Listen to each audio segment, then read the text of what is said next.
আসসালামু আলাইকুম viewers, welcome to my channel best cook recipes. আজ তৈরি করে দেখাবো শাহী গরম মশলার গুঁড়ো।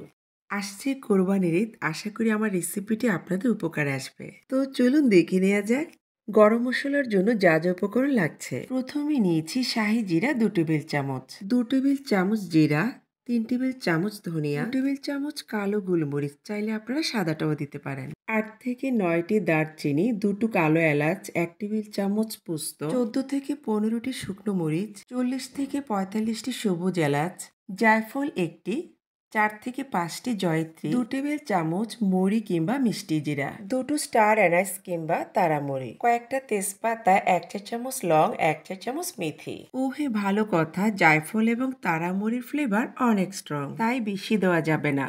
আর লং এর ফ্লেভার খুবই ঝাঁঝালো, সেটাও খুব বেশি দেওয়া যাবে না। এবার তাওয়াটাকে ভালোভাবে গরম করে নিয়ে প্রথমেই দিয়ে দিচ্ছি ধনিয়া। আমি সবগুলো মশলা একসাথে দিব না, ধাপে ধাপে অ্যাড করব। মাথায় রাখতে হবে যে মশলাগুলো ভেজে নিতে একটু সময় নেবে সেটা আগে দিতে হবে, আর যে মশলাগুলো দ্রুত ভাজা হয়ে যায় সেগুলো পরে অ্যাড করতে হবে। ধনিয়াটাকে ভেজে নিয়ে এখন দিচ্ছি শাহি জিরা। ও হে, চুলোর আঁচ কিন্তু ক্লতে করে দিয়েছি। এই মশলাগুলোকে হালকা টেলে নিয়ে এখন দিয়ে দিচ্ছি কালো গোলমরিচ, দারচিনি, মৌরি। তারপর আবারও মশলাগুলোকে ভাজতে থাকবো। মাথায় রাখতে হবে যে পাত্রে মশলাটা ভাজবেন ওই পাত্রের তলানিটা যেন ভারী থাকে। এবার পোস্তটা রেখে বাকি মশলাগুলো দিয়ে দিচ্ছি। তারপর নেড়ে চেড়ে ভাজতে থাকবো যতক্ষণ না পর্যন্ত কালারটা চেঞ্জ হচ্ছে। আমার মশলার পরিমাণটা একটু বেশি ছিল, কিন্তু সেই অনুযায়ী প্যানটা ছোট হয়ে গেছে। আপনারা আমার মতো ভুল করতে যাবেন না। ভাজতে ভাজতে দেখবেন কালারটা অনেকটাই চেঞ্জ হয়ে গেছে, মশলাগুলো প্রায় মচমচে হয়ে গেছে। এখন দিচ্ছি পোস্তদানা কিংবা পোস্ত। পোস্ত হতে কিন্তু খুব বেশি সময় লাগে না। ভাজতে ভাজতে দেখবেন খুব সুন্দর একটা স্মেল বের হয়েছে, তখনই বুঝে নিতে হবে মশলাগুলো হয়ে গেছে। এখন চুলোটাকে বন্ধ করে দিব, তারপর ঢাকনা লাগিয়ে 5 মিনিট পর্যন্ত অপেক্ষা করব। এর মধ্যে একবারের জন্য হলেও ঢাকনাটা খুলব না। মশলাগুলো হালকা গরম থাকা অবস্থায় পাটায় পিষে নিয়েছি। এখন একটা বাটিতে তুলে নিচ্ছি।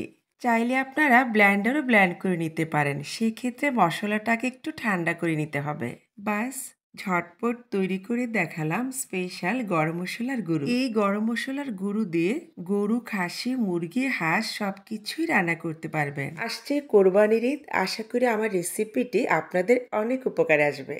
ও হে, ভালো কথা, আমার চ্যানেলে একদম দোকানের মতো পারফেক্ট বিরিয়ানির মশলা, গরম মশলার গুঁড়ো, স্পেশাল মাছের মশলার গুঁড়ো অলরেডি আমার চ্যানেলে আপলোড করে দিয়েছি। আমি ডেসক্রিপশনে লিংক দিয়ে দেব, চাইলে আপনারা দেখে নিতে পারেন। ভিডিওটি যদি আপনাদের একটু উপকারে আসে লাইক দিতে ভুলবেন না যেন, আর কমেন্ট করে জানাবেন কেমন হয়েছে, কারণ আপনাদের লাইক এবং কমেন্ট আমাকে অনেক উৎসাহিত করে।